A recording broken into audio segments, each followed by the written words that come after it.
27 जून रोजी प्रदर्शित होणारा ऑल इज वेल हा विनोदी आणि कौटुंबिक मराठी चित्रपट प्रेक्षकांच्या भेटीला येत आहे.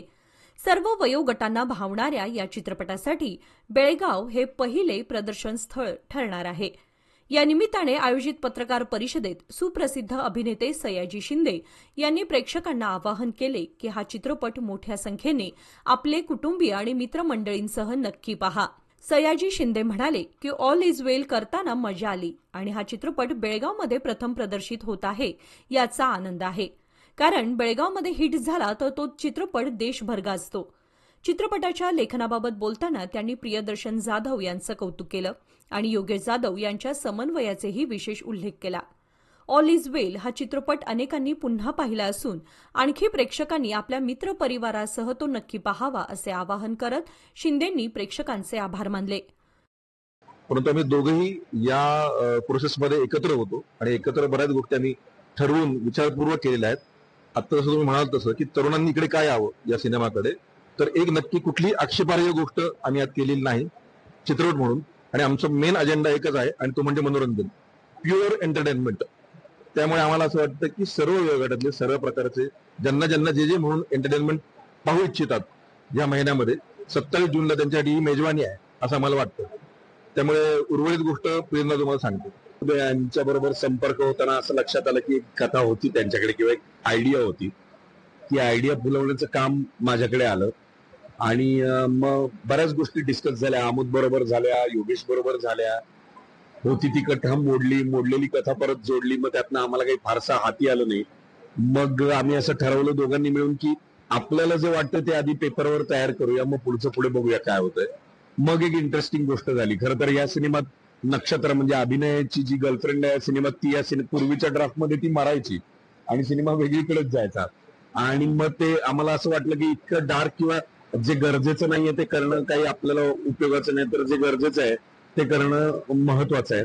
दुसरी गोष्ट आम्हाला अत्यंत प्रामाणिकपणे सांगायची वाटतं की कुठलाही एस्पेशली विशेषतः विनोदी सिनेमा, हा सिनेमा यायच्या आधी खूप जज होतो.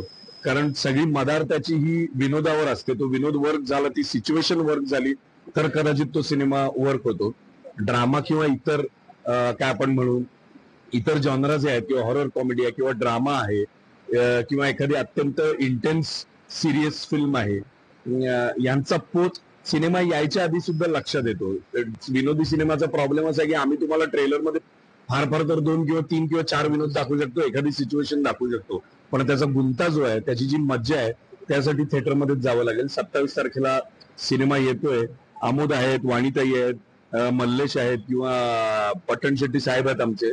यांनी फार म्हणजे मला असं वाटतं की यांचं सगळ्यात मोठं धाडस आहे आणि यांनी ते पूर्णत्वास नेलेलं आहे. ही पण खूप मोठी गोष्ट आहे. सयाजी सर इथे बसलेत, आम्ही आहोत. आम्हाला माहिती आहे की किती माणसांना निर्माता व्हायचं असतं, किती लोक ते अचीव्ह करू शकतात आणि किती लोक त्याच्या पुढे जाऊन सुद्धा यश आणि अपयशाच्या पुढे जाऊन सुद्धा या माध्यमात अजून काय करता येईल याचा विचार करणारे असतात. त्यातले आमोद आणि वाणीताई आहेत. सो सर्वप्रथम त्यांचं अभिनंदन. ते बेळगावचे निर्माते आहेत. बेळगावमध्ये सिनेमा रिलीज होणार आहे. मला असं वाटतं की सर्व बेळगावकरांनी त्याला उत्तम प्रतिसाद द्यावा. धन्यवाद. जबाबदारी असते, पण मी त्या जबाबदारीचं ओझं स्वतःवर घेत नाही. कारण माझे वडील अभिनेते म्हणून मी अभिनेता झालेलो नाहीये. मला या कलेवरती खूप प्रेम आहे.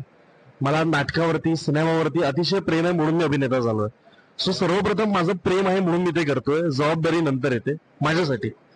तर काय नाही, मला माझा पहिला विनोदी सिनेमा आहे आणि मला नेहमीपासून एक विनोदी भूमिका करायची होती.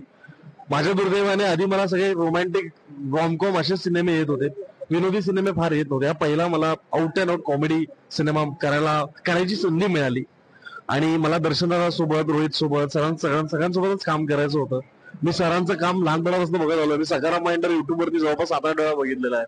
त्याचबरोबर अनेक त्यांचे तेलुगू आर्या 2 असेल, दोकुडू असेल, मी सगळे सिनेमे बघितले. सो मला या दिग्गज कलाकारांसोबत स्क्रीन शेअर करायला मिळणं हीच एक मोठी जबाबदारी आहे माझ्या नावापेक्षा. सो ती जबाबदारी पार पाडायला खूप मजा आली, धमाल आली. कारण सिनेमा खूप छान झालाय आणि आमचं ट्युनिंग सगळ्यांचं खूप छान बसलंय. त्यामुळे तुम्हालाही बघताना मजा येईल याची खात्री आहे. लोकांना खूप आवडलाय, त्यांनी परत बघितलाय, रिपीट ऑडियन्स आलेला आहे. त्यामुळे पुढच्या ऑडियन्सला अजून आव्हान आहे की आपण अजून मित्रांना घेऊया आणि all of bill picture hit केल्याबद्दल सगळ्यांचं अभिनंदन. धन्यवाद.